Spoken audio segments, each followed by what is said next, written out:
coração para ouvir e guardar na memória aquilo que as professoras vão falar, Senhor. Eu te peço em nome do teu Filho amado Jesus. Amém.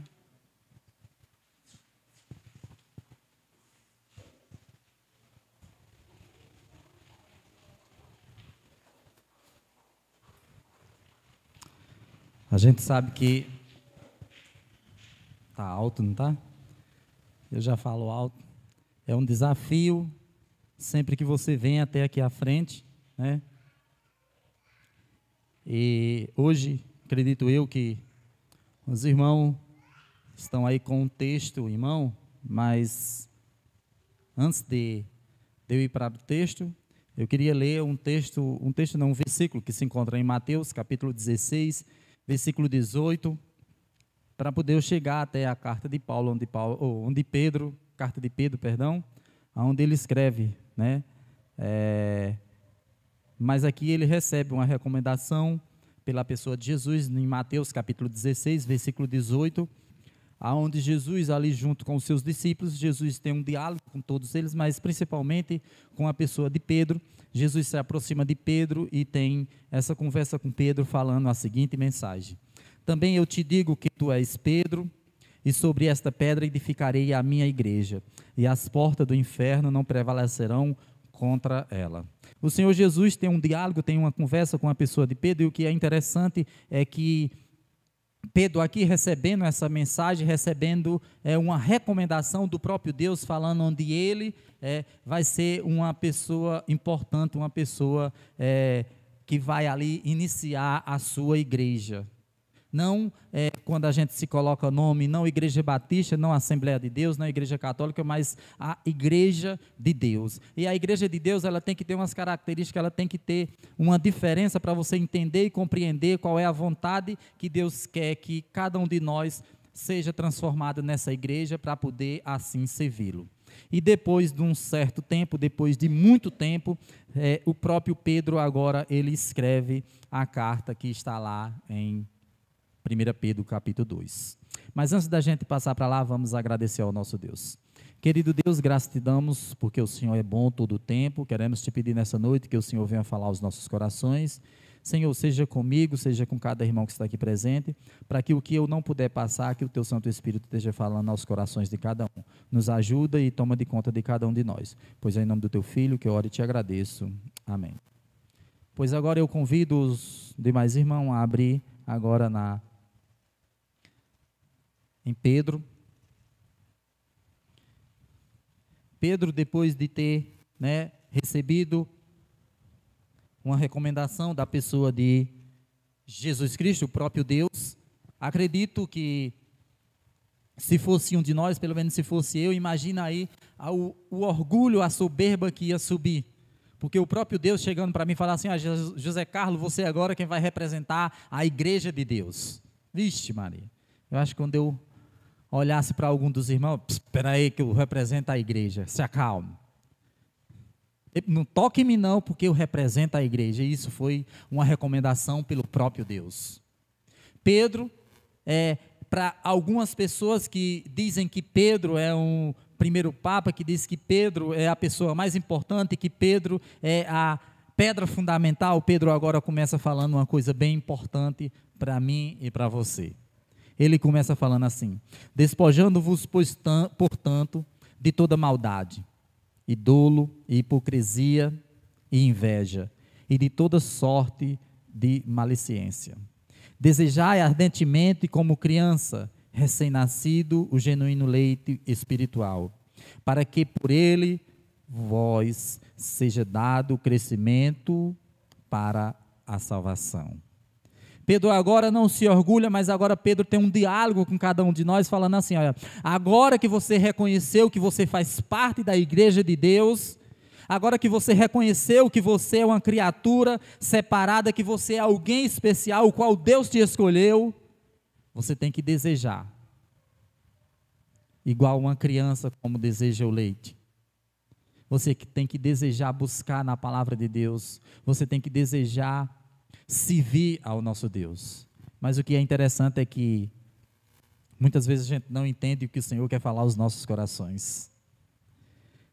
Mas Pedro continua falando para mim e para você: Se é que já tendes a experiência de que o Senhor é bondoso. Pedro agora fala assim, ó, eu estou falando isso, mas assim, se você entendeu a mensagem. Se você ainda não entendeu, eu peço desculpa, eu peço perdão. Mas se você reconhece que o Senhor é o Deus da salvação, se você reconhece que o Senhor é a pedra fundamental da igreja e que você faz parte de um corpo o qual vai ter um relacionamento com esse Deus Todo-Poderoso, o qual vai se transformar na igreja, e agora o próprio Deus sendo cabeça da igreja e você sendo o corpo, vai haver esse casamento, essa junção. Se você entende isso, Pedro, vai falar assim, então você tem que desejar grandiosamente em buscar na palavra de Deus, em servir ao nosso Deus. E eis aqui o que a gente tem recusado, não tem feito, porque mesmo Pedro sendo escolhido pelo próprio Deus, ele fala no versículo 4, chegando-vos para ele, a pedra que vive, rejeitada sim pelos homens, mas para com Deus, eleita e preciosa. Pedro agora fala assim para a gente, preste bem atenção. Chegando a pessoa do Senhor Jesus Cristo, que é rejeitada pelos homens, mas para Deus é uma pedra preciosa.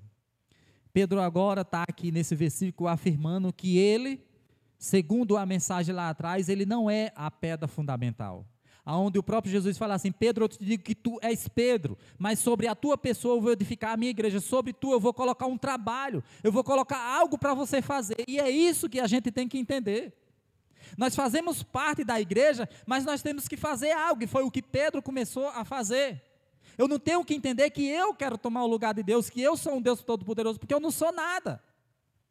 Eu sou apenas um servo que o Senhor coloca aqui para fazer a vontade de Deus, não para fazer a minha vontade. Muitas vezes a gente não entende isso.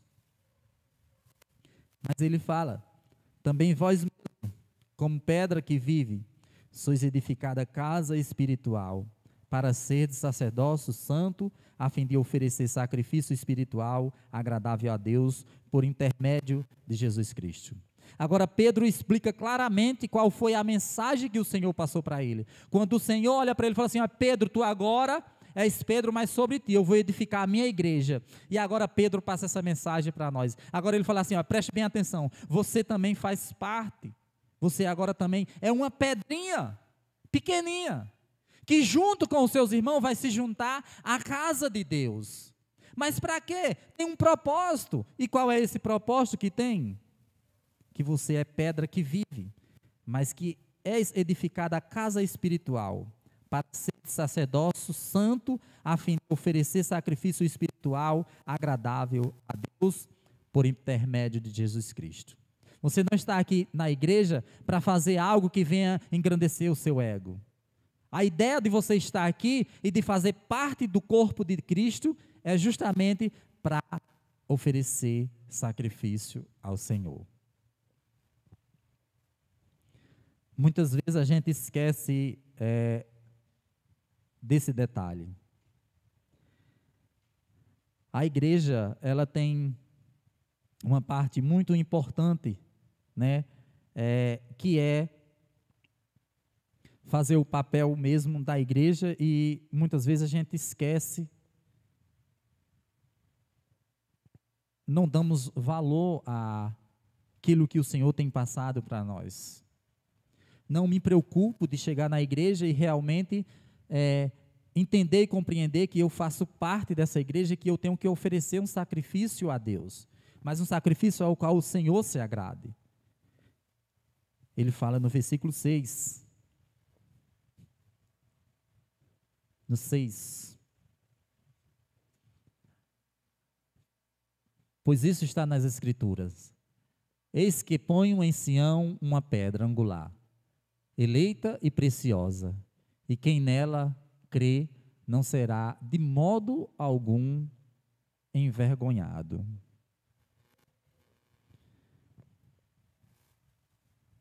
Eu não sei se os irmãos já passaram por essa situação de se encontrar com alguém, mas às vezes tem pessoas que têm vergonha de dizer que serve a Cristo.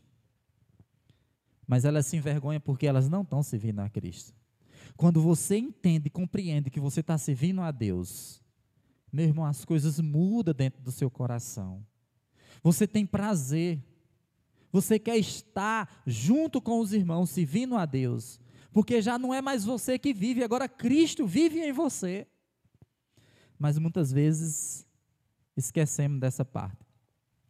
Muitas vezes esquecemos que a igreja, ela tem uma parte bem interessante. É um ponto de partida, que é a pessoa de Cristo, mas às vezes as pessoas imaginam que o ponto de partida é ela mesma, que ela é mais importante do que alguma coisa, do que todos os irmãos. E é onde a gente, às vezes, se dá mal.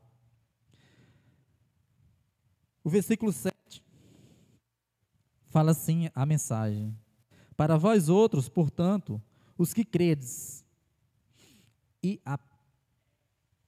é a preciosidade, mas para os descrentes, a pedra que os construtores rejeitaram, essa veio a ser espiritualmente pedra angular.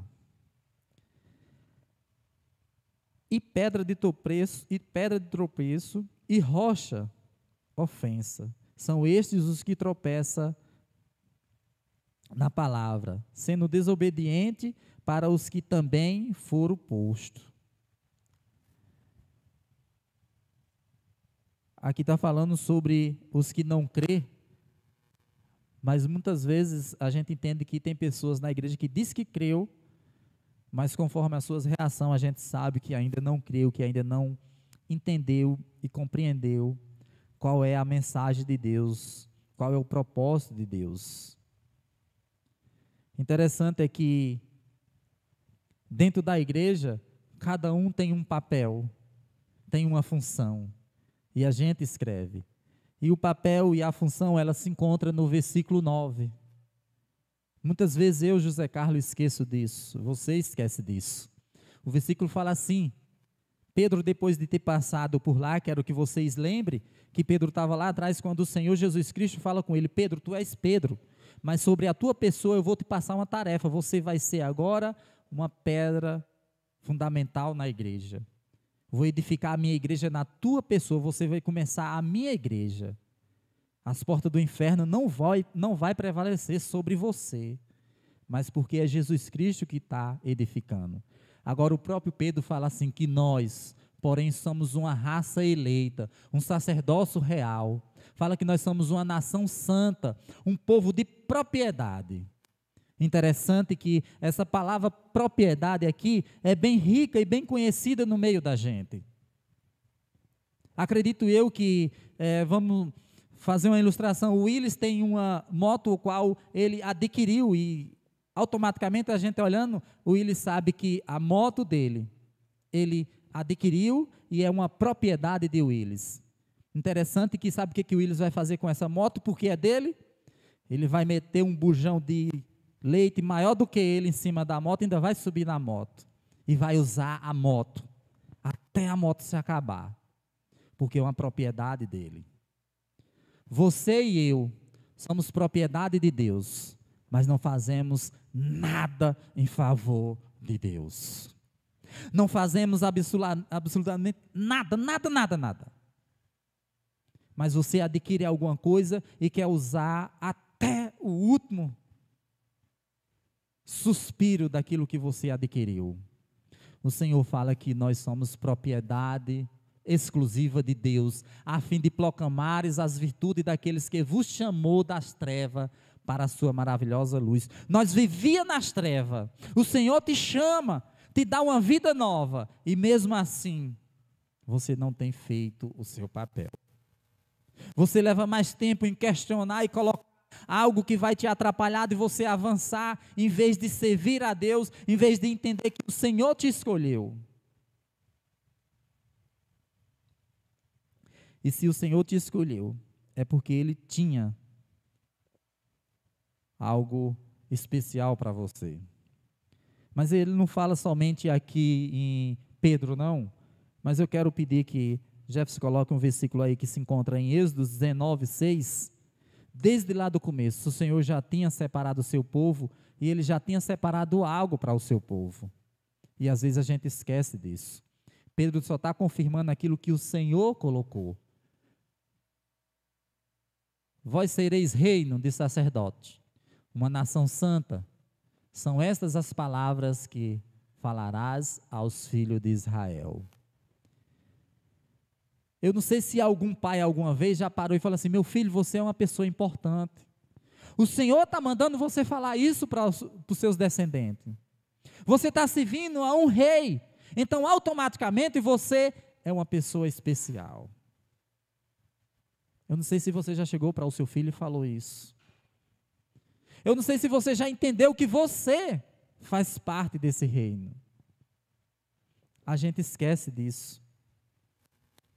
A gente esquece que fazemos parte desse reino. A igreja, ela é um reino. Mas muitas vezes a igreja está se tratando como se fosse uma feira, né? Onde as pessoas vão lá para negociar coisas e aquela bagunça toda. Sabe quando você vai, pelo menos aqui na feira de Barbalha, principalmente quando chove? É uma bagunça, entendeu? Negas pelo chão, aquela bagunça. Às vezes as igrejas estão se comportando dessa forma, uma bagunça. Mas veja só o que fala aqui em Apocalipse capítulo 1, versículo 6. Apocalipse 1, 6. Assim fala: e nós constituímos reino, sacerdote para o seu Deus e Pai, e a Ele a glória e o domínio pelos séculos dos séculos. Todos nós poderemos dizer amém. O Senhor constituiu um reino de sacerdote, mas você esquece disso. Você não entende isso. Eu não entendo isso. Interessante é que quando eu falei assim de propriedade, às vezes a pessoa fala assim: mas se eu sou a propriedade, por que eu não estou sendo usado? Mas interessante que além de você ser uma propriedade de Deus, por que você é uma propriedade de Deus? Eu quero convidar os irmãos para abrir em 1 Coríntios capítulo 6, versículo 20, para que você entenda e compreenda por que você é propriedade de Deus. 1 Coríntios,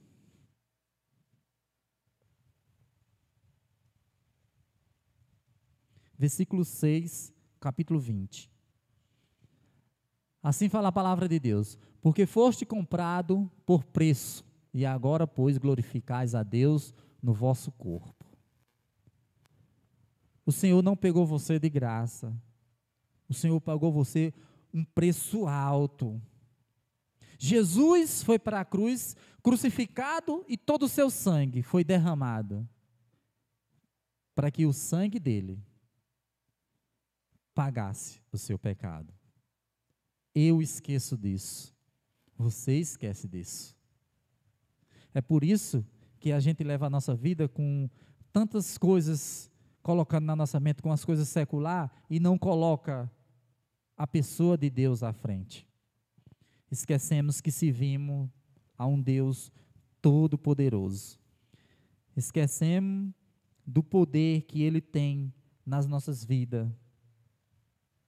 O que é interessante é que você sendo pago pelo um alto preço, um preço que não tem como você pagar essa dívida, Deus escolhe a cada um de nós para fazer algo especial.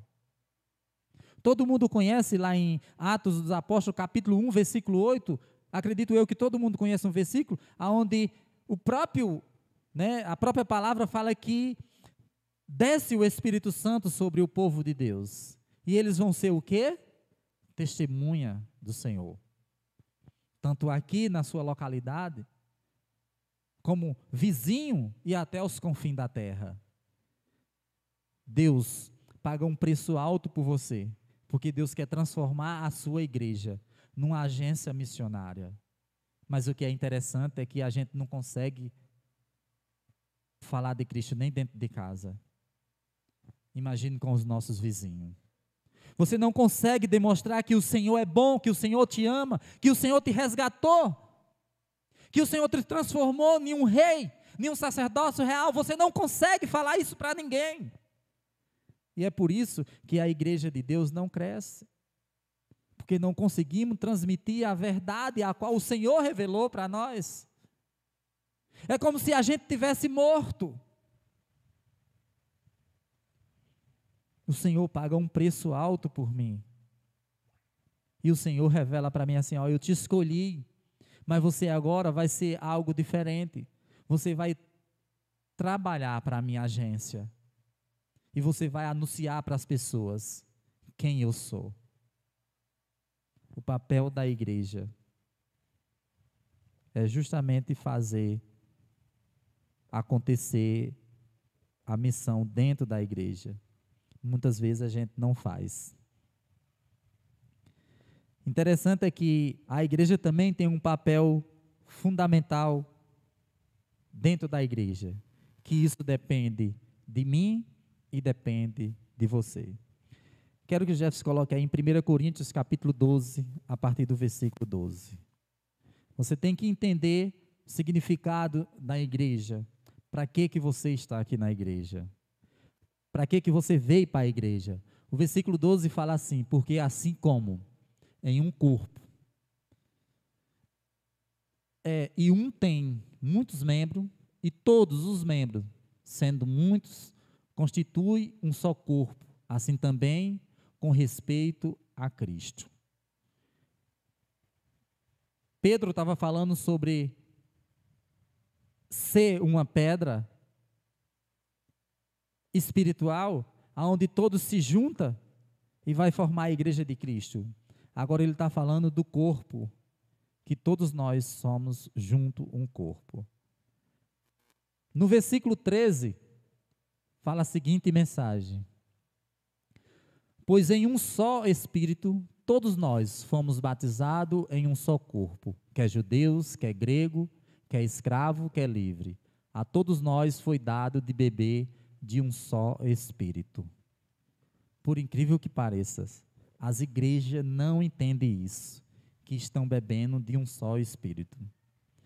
As igrejas estão se rachando, estão se separando, porque parece que estão servindo a deuses diferentes.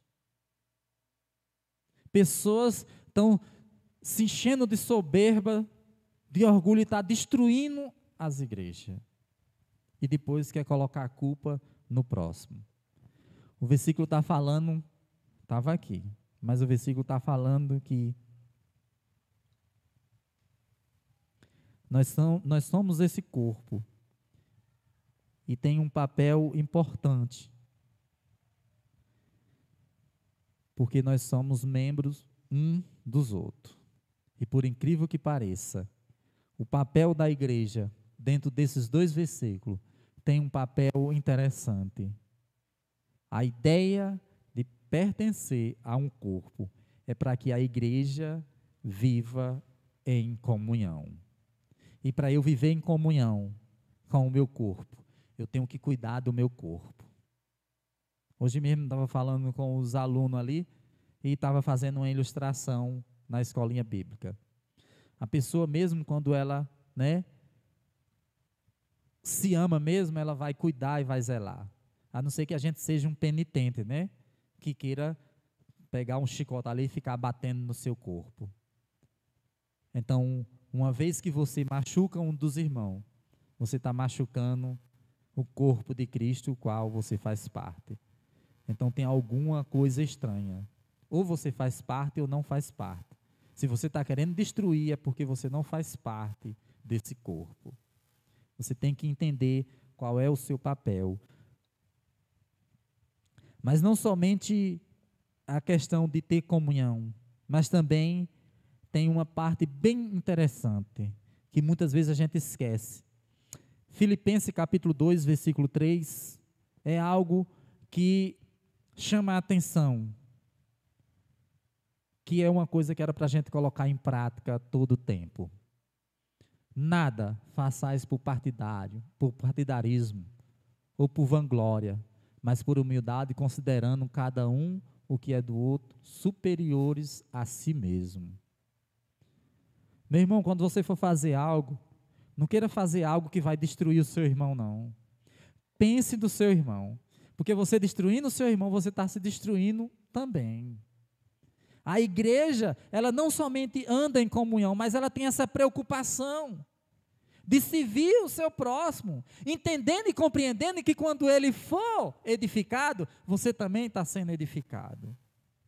Mas eu não sei o que acontece com as igrejas, que as pessoas não ficam contentes quando o irmão canta bem, não ficam contentes quando o irmão prega, não ficam contentes quando o irmão se destaca em alguma coisa.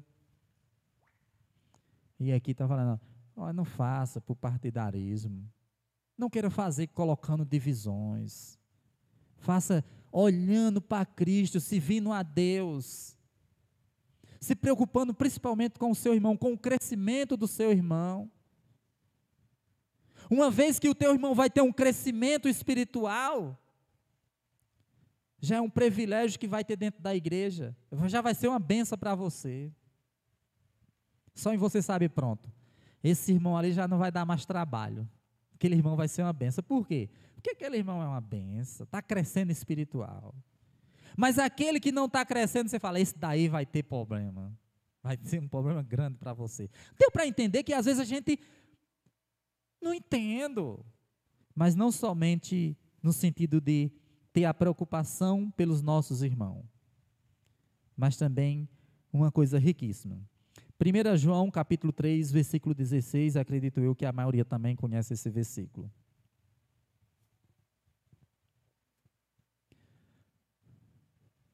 João 3,16.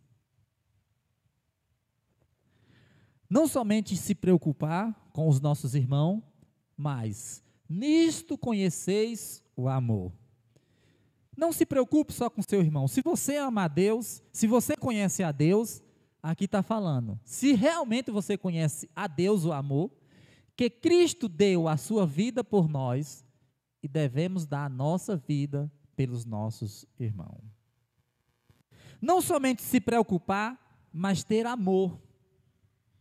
Não somente ter a preocupação, mas entender e compreender que você tem que amar o seu irmão. Mas está sendo difícil dentro da igreja. E esse amor, essa preocupação,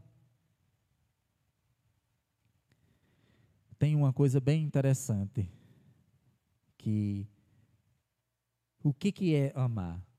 Amar é quando você pega e não somente vai suprir a necessidade da pessoa, mas é quando você se preocupa no sentido de dizer, irmão, não vá por aí não que você vai cair em um buraco. Se você for, você vai se afundar. Mas muitos de nós, por entender e compreender que estamos amando, não vou falar nada com o irmão para o irmão não se machucar, porque senão ele vai ficar com raiva de mim. Você não está amando. Você está fazendo coisa por partido, dizendo, não vou machucar ele, que eu quero ele do meu lado. Mas você tem que chegar para ele e falar assim, irmão, crie vergonha na cara, sirva a Cristo, seja um crente de verdade. Busque a palavra, deseje, com prazer mesmo, e sirva, e se preocupe com os seus irmãos. Pare de fazer isso, que isso não está sendo edificante. Aí depois que você fizer isso, você vai ter condições de passar para o próximo passo, que se encontra em Atos capítulo 2, a partir do versículo 44, aonde a igreja de Cristo, ela andava com o mesmo pensamento, com o mesmo intuito. Todos os que criam estavam junto e tinha todos em comum. O próximo versículo fala assim: vendia as suas propriedades e bens e distribuindo os produtos entre todos à medida que alguém tinha necessidade. Essa igreja aqui entendeu a mensagem de Deus e ela se preocupava, mas mesmo a preocupação ela não ia deixar nenhum cheio de piolho, ela ia tirar todos os piolhos e ia dizer, não, você tem que vir limpo. E quando você estiver limpo, vamos se juntar aqui e vai fazer parte, nós agora vamos lhe ajudar.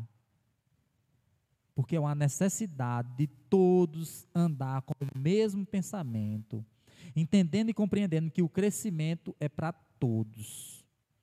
Quando você tem esse crescimento, aí você, depois de passar por essas etapas, você pode fazer uma coisa que dificilmente a gente faz. Tiago, capítulo 5, versículo 16. O livro de Tiago 5, versículo 16, fala assim: confessais, pois, os vossos pecados uns aos outros, e orai um pelos outros, para seres curados. Muito poder por sua eficácia, a súplica de um justo. Você não vá confessar os seus pecados para uma pessoa que não é crente, não, que você ainda não provou que é crente, não. Porque senão a barbalha inteira vai saber o que está acontecendo. Tem que ter um processo. Você tem que olhar para aquela pessoa e tem que dizer, não, quando eu conversei com ele, eu percebi que ele é um crente. Você tem que ver o andamento, o andar dele, para ver se realmente ele é um cristão. Aí depois de todo esse processo, agora eu confio no irmão. Estou orando pelo irmão, ele está tendo crescimento espiritual. Agora eu vou chegar, irmão, ore por mim, que eu estou passando por essa situação, assim, assim, assim. Muitas vezes a pessoa quebra a cara porque vai lá, irmão, ore por mim, que eu estou passando por isso. E lá vai 2 pessoas sendo derrotadas. Ele porque fofocou e aquela pessoa porque disse, eu não vou mais na igreja. Fui contar para o irmão e ele espalhou para todo mundo. Entenda e compreenda que você tem que confessar os seus pecados, mas a um irmão de verdade. E você vai descobrindo com o passar do tempo. O papel da igreja é justamente fazer isso. Que cada um de nós entenda e compreenda qual é o seu papel. Que você faz parte do corpo de Cristo, da igreja, da noiva de Cristo. E você fazendo parte, você tem que zelar, não somente pela tua família, mas pela igreja. Entendendo e compreendendo que o crescimento da igreja é o teu crescimento. É o teu fortalecimento dentro do teu lar, no teu trabalho, onde quer que você vá. Que o Senhor nos abençoe, que o Senhor possa estar sendo conosco. Amém? Querido e amado Deus, graças te damos porque o Senhor é bom todo o tempo. Senhor, que o Senhor possa ser com essa pequena mensagem, conforta o coração de cada um, para que cada um de nós possa entender e compreender que devemos ter tudo em comum, entendendo e compreendendo que o Senhor é a base fundamental da tua igreja e que estamos aqui para servir a Ti. Remove tudo aquilo, Senhor, que tem atrapalhado, que tem barrado a cada um de nós de avançar na Tua casa e faz com que todos possam estar firmados, olhando para o autor e consumador da fé, que é o Teu Filho amado. Pois é em nome dele que nós oramos e te agradecemos. Amém. Que o Senhor nos abençoe. Convido aqui, segunda parte, pastor Alessandro.